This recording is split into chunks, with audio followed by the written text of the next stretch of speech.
d'abord, en introduction, permettez-moi de rappeler que l'eau est au cœur des enjeux de l'aménagement du territoire. Au fil du temps, on a perdu cette place de l'eau au cœur de l'aménagement du territoire, puisque les technologies ont fait qu'on pouvait facilement tirer des tuyaux et amener de l'eau un peu partout où on voulait. Maintenant, on fait le chemin inverse, on replace l'eau au cœur des politiques d'aménagement parce que ça permet de répondre à tous les enjeux de la transition écologique des territoires. Ça permet, au travers de la désimperméabilisation, de pouvoir créer des cœurs de ville, mais aussi des cœurs de campagne où la place de l'eau retrouve toute son utilité en termes d'îlots de fraîcheur, en termes de disponibilité de la ressource pour le local. Et puis aussi parce que l'eau est un bien rare, une ressource finie, c'est le bien commun de l'humanité et on a beau élaborer toutes les stratégies qu'on veut, si on n'a pas l'eau, eh bien on ne pourra pas vivre sur ce territoire.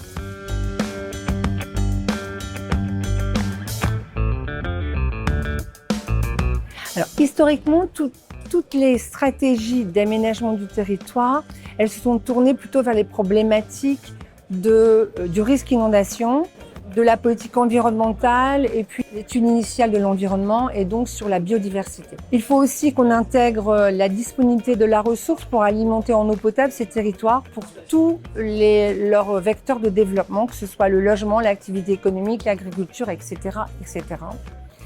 Et la meilleure façon de pouvoir monter un projet de territoire qui prend en jeu les problématiques de l'eau, c'est de travailler très en amont. Et donc, vous avez utilisé le mot co-construction. Donc, on construit nos stratégies ensemble autour de la table, on les valide ensemble.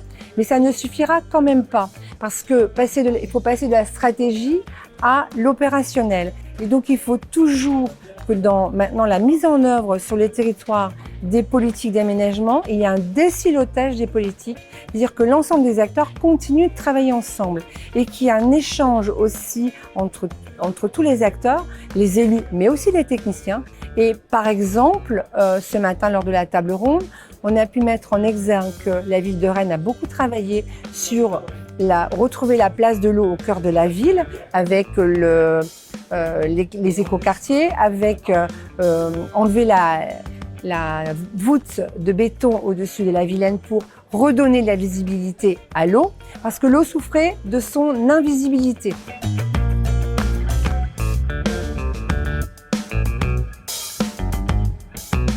Alors, un exemple très concret.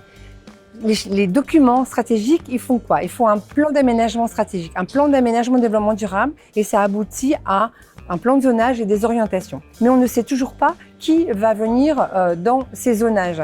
Et donc, on a besoin de travailler avec l'ensemble de nos collègues, que ce soit le développement économique, par exemple, pour connaître leurs projets et qu'on puisse cibler les meilleurs endroits pour les meilleures entreprises.